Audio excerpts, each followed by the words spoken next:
খাস কলকাতায় এবার মহিলা শ্লীলতাহানির অভিযোগ উঠল। ৩ ব্যক্তির বিরুদ্ধে ওই মহিলা তিনি অভিযোগ করেছেন, যাদের মধ্যে একজনকে পুলিশ গ্রেফতার করেছে, বাকি দুজন এখনো অধরা।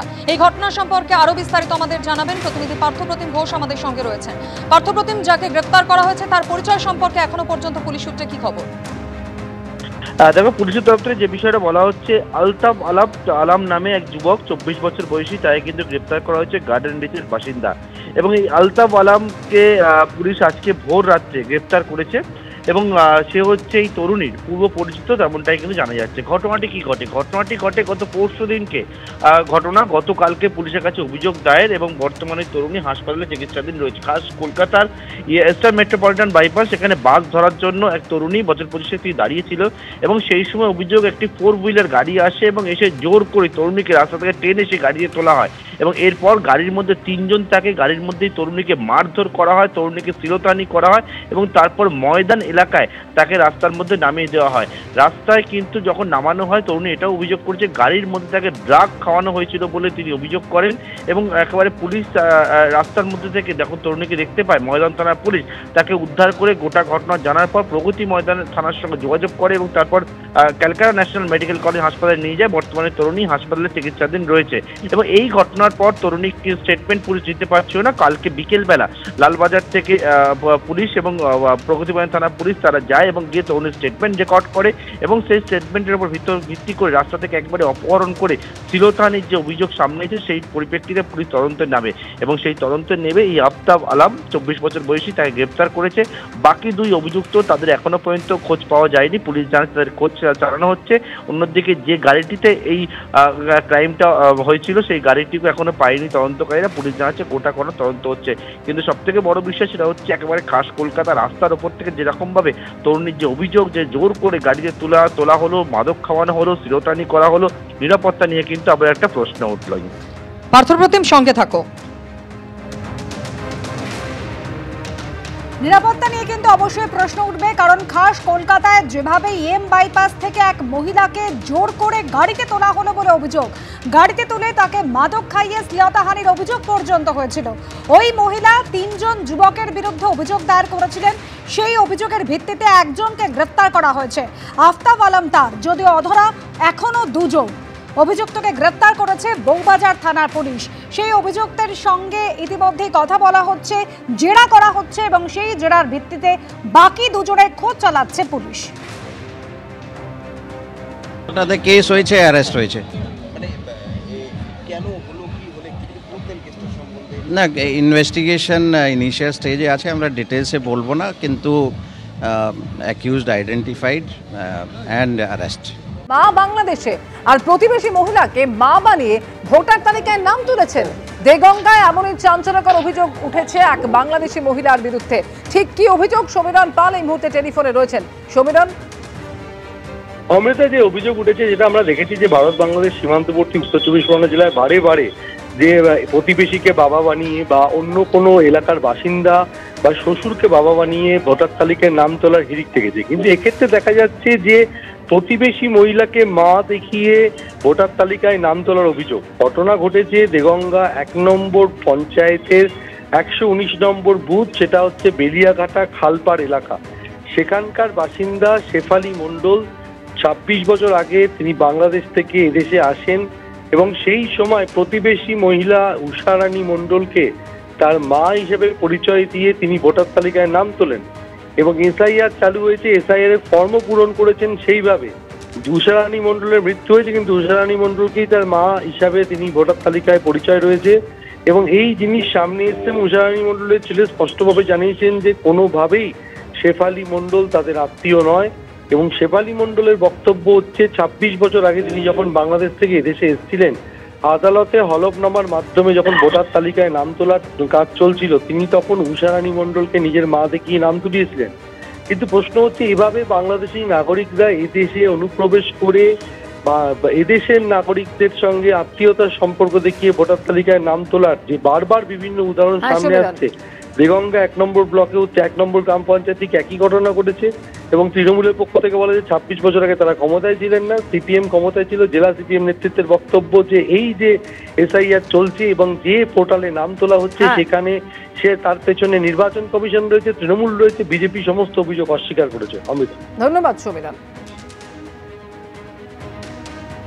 নিজের মা উষারানী মণ্ডল তিনি বাংলাদেশে থাকেন, কিন্তু প্রতিবেশীকে মা দেখিয়ে তিনি এসআইআর এর ফর্ম পূরণ পর্যন্ত করেছেন, সমস্ত নথিও বানিয়েছেন। তার ছেলে বলছেন এমনকি তার মায়ের ঠিকানা পর্যন্ত ব্যবহার করা হয়েছে। কি অভিযোগ করা হচ্ছে এবং পাল্টা যিনি অভিযুক্ত শেফালী মণ্ডল তারই বাকি বক্তব্য রাখবো পরপর। মন্ডল কি আপনার দিদি? না, দিদি না। উষারানী মন্ডল কে হয়? আমার মা। আপনার মা। আপনার নাম? আমার নির্মল মন্ডল। নির্মল মন্ডল। ভোটার তালিকায় নাম রয়েছে শেফালী মন্ডল, তার মায়ের নাম উষারানী মন্ডল। ও বলছে আমার মার নাম দেওয়া রয়েছে, ওটা তোমার মায়ের নাম দেওয়া রয়েছে, তাহলে এটা কিভাবে? ও বলছে ওর মার নাম দেওয়া, ওর মার নাই, বাংলাদেশে বলছে ও আমার মার নাম দেওয়া রয়েছে শেফালী মন্ডল। আচ্ছা, ওরা কি এখানকার বাসিন্দা? না, কোথাকার? ওরা বাংলাদেশের। বাংলাদেশের। আপনার মায়ের নাম ব্যবহার করে ভোটার তালিকায় নাম তুলেছে? না, বলতে পারি না আমি। এটা বলতে পারবেন না। মা মারা গেছে? হ্যাঁ, মা মারা কতদিন গেছে? আগে মারা গেছে? 4 বছর।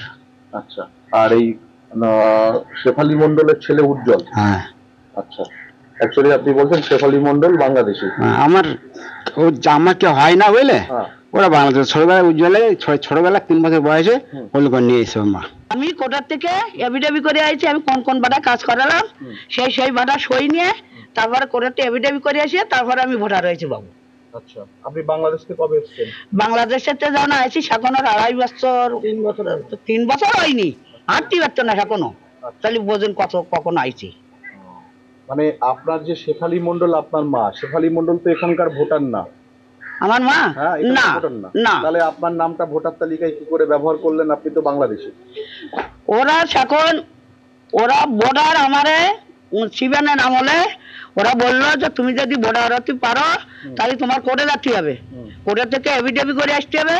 ওরা যদি একটা কাগজ দেয় আমি কোন কোন বাটায় কাজ করেছি সেই বাটা সই করে নিয়ে আমি কোর্টে যাই, কোর্টের থেকে এভিডেভি করে আসিয়ে তারপরে সেই এভিডেভির কাগজ আর এই প্রধানের মেম্বারের রাজা সইপত্রের কাগজ দিল, তাই নিয়ে আমি ইসি জমা দিই, যা অনেক ভোটার হয় সেখানে জমা দিই। এই শেফালী মন্ডলের সঙ্গে আপনার উষারানী মন্ডলের সঙ্গে আপনার সম্পর্ক মায়ের ছিল? মা মানে আমি সম্পর্ক ডাকতাম, পাশাপাশি থাকি, একটা সম্পর্ক যেত ডাকতে হয়। প্রতিবেশী মহিলাকে মা বানিয়ে ভোটার তালিকায় নাম তোলার অভিযোগ বাংলাদেশি মহিলার বিরুদ্ধে। আর একের পর এক এই ধরনের ঘটনা সামনে আসছে, জানিয়ে রাজনৈতিক চাপানুতোরও একেবারে তুঙ্গে। বিজেপি সম্বন্ধে কথা না বলাই ভালো, একটা মিথ্যেবাদীর পার্টি।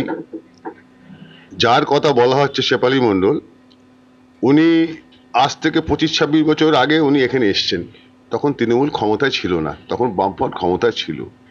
আর যত ফেক ভোটার, ভুয়ো ভোটার, এটা ভারতীয় জনতা পার্টির কাজ। কারণ আজকের বর্ডার থেকে সব ওপার থেকে আসছে, বর্ডার কার? সেন্ট্রাল গভর্নমেন্টের। তাহলে তৃণমূল এখানে ভোটারটা করলো করতে হবে, আজ থেকে 25 বছর বামফ্রন্ট ক্ষমতায় ছিল। যেহেতু ওরা মিথ্যে কথা বলে, ওদের কথা উত্তর না দেওয়াই ভালো। ওই ভদ্রমহিলা কোর্টের কাগজপত্র নিয়ে পঞ্চায়েত সদস্যকে দিয়ে সে সার্টিফিকেট নিয়ে বিএলওকে জমা দিয়েছে ভোটার লিস্টে নাম তোলার জন্য। কিন্তু এই ভোটার লিস্টে নাম তোলার ক্ষেত্রে বিএলও থেকে আরম্ভ করে সরকারি যে সমস্ত আধিকারিক আছে, সর্বোপরি নির্বাচন কমিশনার, ভোটার লিস্টে নাম তোলার ক্ষেত্রে বিভিন্ন ধরনের লিঙ্কেজ লাগে। স্বাভাবিকভাবেই সে যে আমলই হোক না কেন যদি উঠে থাকে, তাহলে নির্বাচন কমিশনার এবং আধিকারিকরা এ দায় এড়াতে পারে না। আমি কোটার থেকে এভিডেভি করে আইছি, আমি কোন কোন বাটা কাজ করালাম সেই বাটা সই নিয়ে তারপরে কোর্টে এভিডেভি করে আসিয়ে তারপরে আমি ভোটার হয়েছি বাবু। আচ্ছা, আপনি বাংলাদেশকে কবে এসেছেন? বাংলাদেশের থেকে যখন আইছি সেখনো 2.5 বছর 3 বছর হয়নি, হাঁটতে পারতো না সেখনো। তাহলে বোঝেন কখন আইছি। মানে আপনার যে শেফালী মন্ডল আপনার মা, শেফালী মন্ডল তো এখানকার ভোটার না? আমার মা না। তাহলে আপনার নামটা ভোটার তালিকায় কি করে ব্যবহার করলেন? আপনি তো বাংলাদেশি। ওরা ভোটার আমারে শিবানের আমলে ওরা বললো যে তুমি যদি ভোটার হতে পারো তাহলে তোমার কোর্টে যেতে হবে, কোর্টে থেকে এভিডেভি করে আসতে হবে। ওরা যদি একটা কাগজ দেয় আমি কোন কোন বাটায় কাজ করেছি সেই বাটা সই করে নিয়ে আমি কোর্টে যাই, কোর্টের থেকে এভিডেভি করে আসিয়ে তারপরে সেই এভিডেভির কাগজ আর এই প্রধানের মেম্বারের রাজা সইপত্রের কাগজ দিল, তাই নিয়ে আমি ইসি জমা দিই, যা অনেক ভোটার হয় সেখানে জমা দিই। এই শেফালী মন্ডলের সঙ্গে আপনার উষারানী মন্ডলের সঙ্গে আপনার সম্পর্ক মায়ের ছিল? মা মানে আমি সম্পর্ক ডাকতাম, পাশাপাশি থাকি, একটা সম্পর্ক যেত ডাকতে হয়। আজকে দেগঙ্গা 1 নম্বর অঞ্চলে যে মহিলা ভোটার হয়েছে শেফালি মণ্ডল, যে অভিযোগটা উঠেছে তিনি এখানকার কোনো স্থায়ী বাসিন্দার ডকুমেন্টকে সাপোর্ট নিয়ে তিনি ভোটার হয়েছেন, তিনি বাংলাদেশি। এটা যদি হয়ে থাকে, শাসক দলে কারা আছে, তৃণমূল রাজ্য চালাচ্ছে, তৃণমূল পঞ্চায়েত চালাচ্ছে, তাহলে তাদের দ্বারাই কোনো সাপোর্ট নিয়েই এটা হয়েছে। আর বাংলাদেশ থেকে যারা শরণার্থী তাদের কোনো এরকম ডুপ্লিকেট সাপোর্টের প্রয়োজন হবে না। ভারতীয় জনতা পার্টির সরকার বাংলাদেশ থেকে আসা হিন্দুদের শরণার্থী হিসেবে দেখছে এবং সেটা ভারত ভাগ হওয়ার সময় এই চুক্তি হয়েছিল। তো সেই কারণে এই কাটমানির মাধ্যমে কাগজ তৈরি করে যারা ভোটার হয়েছে তারা ঠিক করেনি, হয়তো তারা পরিস্থিতির শিকার। এবিপি আনন্দ, এগিয়ে থাকে, এগিয়ে রাখে।